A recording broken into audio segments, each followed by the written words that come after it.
Let me ask you, in the conflict of Israel versus Hamas, who's the good guy?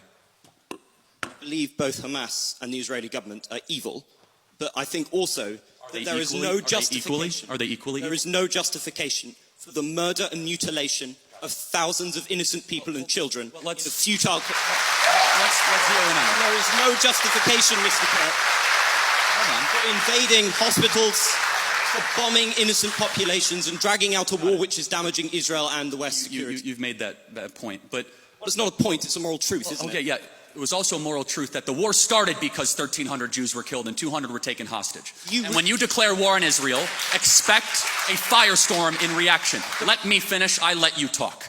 Israel, at its holiest day of the calendar year besides Yom Kippur and Rosh Hashanah, Samat Torah, the 50-year anniversary of the Six-Day War. On Shabbat, Hamas invaded Israel, deciding to go recklessly to music concerts, to homes, to kibbutzes, and taking 200 plus hostages. They knew what they were doing. In one of the most cloistered urban environments on the planet, 2 million people live in a place where it's impossible to wage war.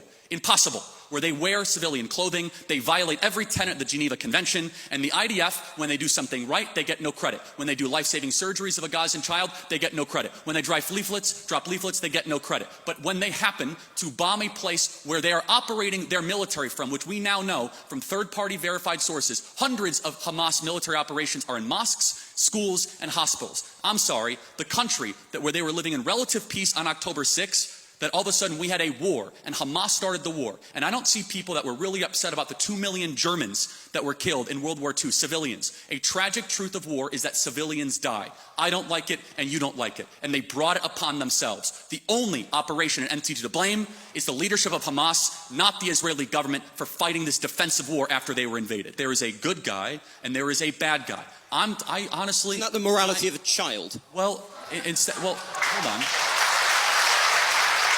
It's interesting you say that, because a child who knows that Israel is the good guy, Hamas is bad, has a lot more wisdom than a student like yourself at Cambridge University.